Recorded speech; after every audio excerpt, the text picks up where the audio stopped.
আসসালামু আলাইকুম। কেমন আছেন আপনারা সবাই? আশা করছি যে যেখানে আছেন আলহামদুলিল্লাহ আল্লাহর অশেষ রহমতে সবাই অনেক ভালো আছেন। চলে আসলাম প্রতিদিনের মতো নতুন আরেকটি ব্লগে। আজকের ব্লগটা শুরু করছি নিজের বাসা থেকে স্পেশালভাবে ভাইরাল একটা পুডিং বানাবো। যে পুডিংটা সবাই বানিয়েই ভাইরাল হয়ে যাচ্ছে দেখতেছি। তো সেটা হচ্ছে আমি কখনোই পুডিং বানাই নাই, এই ফার্স্ট হচ্ছে পুডিং বানাবো। সেটাই হচ্ছে নিজের আগ্রহ অনুযায়ী যে কীভাবে কী, আমি কিন্তু ইউটিউব থেকেও দেখি না, নিজের আইডিয়া অনুযায়ী সবসময় সব কিছু করি। তো আলহামদুলিল্লাহ পুডিংটা আপনারা সবাই প্রথম থেকে লাস্ট অবধি সবাই দেখবেন যে আমি এই প্রথম কিভাবে কতটুকুভাবে পুডিংটা সফলভাবে বানাতে পেরেছি। ইনশাল্লাহ আপনারা সবাই সাথে থাকবেন আর ব্লগটা অবশ্যই আপনাদের ভালো লাগবে। আর তার জন্য অবশ্যই আমাকে সাপোর্ট বেশি বেশি করে করতে হবে। তো সবাই আপনারা আমার চ্যানেলটি সাবস্ক্রাইব করে দিবেন, লাইক কমেন্ট শেয়ার করবেন, পাশে থাকা বেল আইকনটি বাজিয়ে দিবেন অবশ্যই যেন আমি ছাড়া প্রত্যেকটা ভিডিওর নোটিফিকেশন আপনাদের সবার ফোনে চলে যায়। তো এখানে দেখতে পাচ্ছেন আমি কিন্তু অলরেডি চিনিটা ওই যে ক্যারামেল করে ওটার জন্য হচ্ছে আমি চিনিটাকে চুলায় বসাইছি, সবাই কিন্তু দেখতে পাচ্ছেন।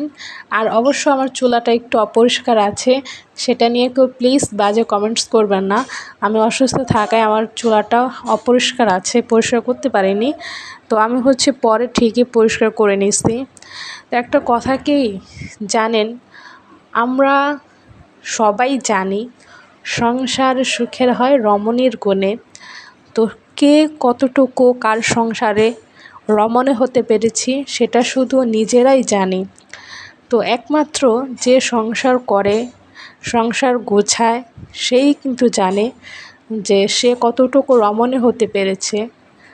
আসল কথা নিজের হাতে একটা সংসার সুন্দর করে গুছিয়ে করা, স্বামীর মন জয় করে চলা, স্বামী হচ্ছে কি খাবার পছন্দ করে সেটা আগ্রহ করে মন থেকে ভালো করে রান্না করা, বাচ্চাকে মেনটেন করা, বাচ্চার খাবার দিকে খেয়াল রাখা, বাচ্চাকে স্কুলে নেওয়া, পড়াশোনা, তারপর হচ্ছে নিজের দিকেই মানে কেয়ার করতে ভুলে যাই, এমন অবস্থা হয়ে যায় মাঝে মধ্যে।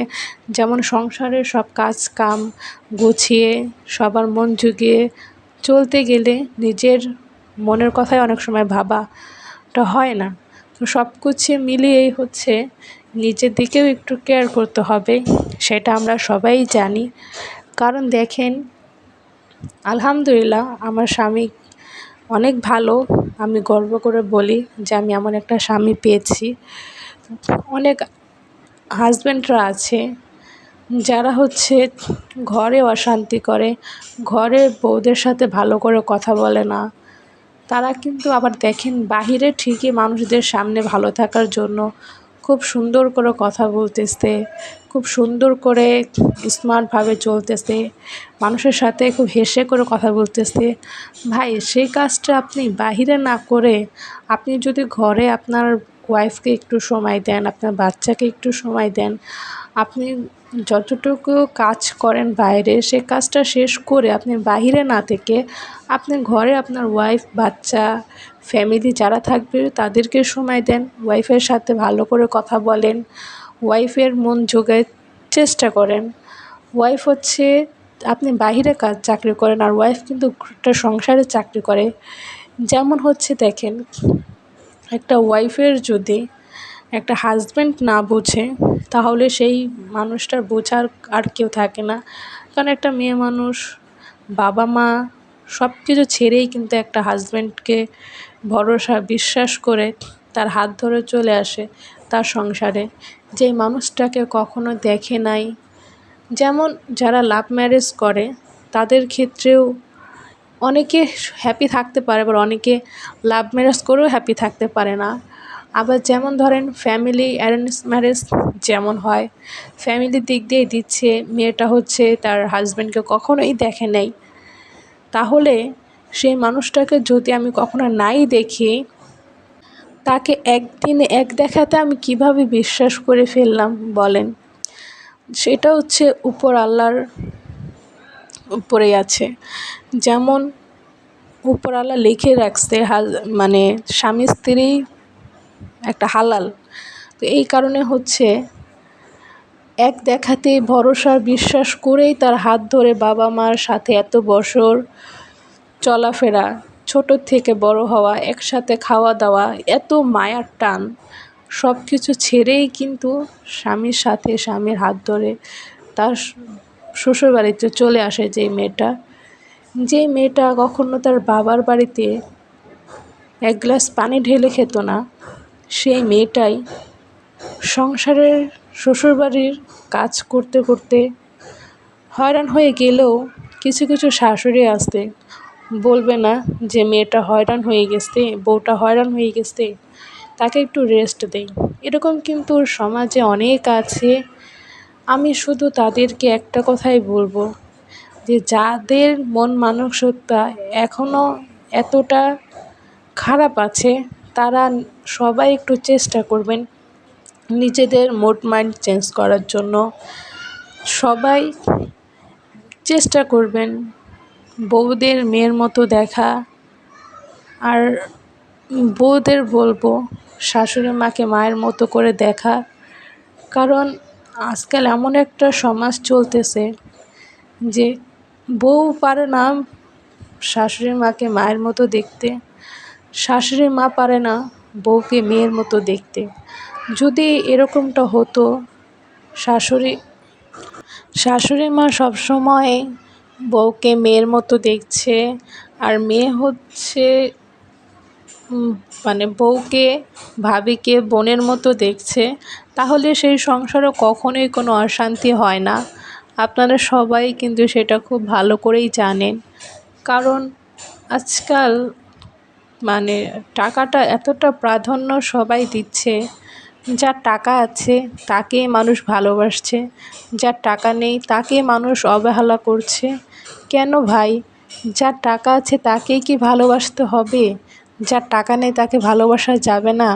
যার টাকা নেই তাকে আপনারা অবহেলা না করে তার সাথে একটু ভালো করে কথা বলে দেখুন সেই মানুষটা কতটা হাসি মুখে থাকে, কতটা তার মনটা ভালো লাগে। যাদের কাছে টাকা থাকে না তারাই কিন্তু বুঝে টাকা না থাকার কষ্টটা কী জিনিস। আর যাদের কাছে টাকা থাকে তারা কিন্তু যখন যেমন চায়, যখন যেটা চায় তখন সেটাই করতে পারে। যখন ঘুরতে যেতে মন চাচ্ছে ঘুরতে যাচ্ছে, চাইনিজে খেতে মন চাচ্ছে চাইনিজ খাচ্ছে, বাহিরে ঘুরতে যেতে বাহিরে ঘুরতে যাইতে মন চাচ্ছে সেটাও কিন্তু তারা যাচ্ছে, শপিং করতে মন চাচ্ছে সেটাও তারা করতে পারছে। কিন্তু যাদের টাকা নেই তারা কি এটা পারে? পারে না। তারা যারা করে তাদেরটা দেখে দেখেই কিন্তু আফসোস তাদের ভিতরে আরও জাগে। তো সেইটাই সবার কাছে বলবো যে আপনারা টাকা দিয়ে মানুষের পাশে থাকতে না পারেন, কিন্তু একটু ভালো করে প্লিজ একটু হাসি মুখে কথা বলে সেই মানুষদের পাশে থাকবেন। দেখেন সে মানুষদেরকে অনেক ভালো লাগবে। আর প্রত্যেকটা সংসারেই উচিত যে বউরা থাকে সেই বউদেরকে স্বামী খুব ভালো করে কথা বলবেন। রান্না ভালো না হলে তাও বলবেন যে এটা ভালো হয়েছে, দেখবেন সেই মেয়েটা আরও আগ্রহ করে রান্নাটা ভালো করার চেষ্টা করবে। কখনো মনে আঘাত দিয়ে কথা বলবেন না, তাহলে সেই মানুষটা কষ্ট পাবে আরও বেশি। আমি অনেক কথাই এখানে বলে ফেলছি, মানে আমার অজান্তেই, মানে আমার ভিতর থেকে আমার যে কথাগুলো আসছে সেই কথাগুলো আমি এখানে বলে ফেলছি।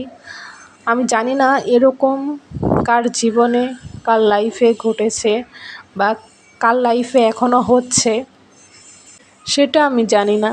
কেউ যদি আমার কথায় কোনো কষ্ট পেয়ে থাকেন তাহলে সবার কাছে হাত জোর করে রিকোয়েস্ট করে বলবো যে আপনারা সবাই প্লিজ আমাকে ক্ষমার দৃষ্টিতে দেখবেন। আর আমি যেহেতু একদমই নতুন একটা ইউটিউবার, আমার কথায় ভুল ত্রুটি হলেও সবাই অবশ্যই ক্ষমার দৃষ্টিতে দেখবেন। আর আমি তো একদমই নতুন, আপনারা সবাই জানেন। তো সবার কাছে আমি হাত ধরে রিকোয়েস্ট করে বলবো, আপনারা সবাই প্লিজ আমার পাশে থাকবেন, আমাকে একটু সাপোর্ট করবেন, আমি যেন সামনে আরও এগোতে পারি। আমি যেটা সামনে যে এগোবো সেটার জন্য কিন্তু আপনাদের সাপোর্ট ভালোবাসা আমার খুবই প্রয়োজন, যেটা না থাকলে আমি সামনে এগোতে পারবো না। আপনাদের একটা লাইক, একটা কমেন্ট আমার খুবই প্রয়োজন। প্লিজ আপনারা সবাই আমাকে লাইক, কমেন্ট, শেয়ার করবেন বেশি বেশি করে, যাতে আমি সামনে এগোতে পারি, কিছু করতে পারি। তো সবাই আজকের ব্লগটা প্লিজ স্কিপ না করে আমার ব্লগটা পুরোটা দেখে যাবেন। আর ব্লগটা এখানে শেষ করছি। তো সবাই কমেন্টসে বলে যাবেন যে আমি যে পুডিংটা বানিয়েছি সেটা কেমন হয়েছে। তো ইনশাআল্লাহ সবাই ভালো থাকবেন, সুস্থ থাকবেন। আসসালামু আলাইকুম।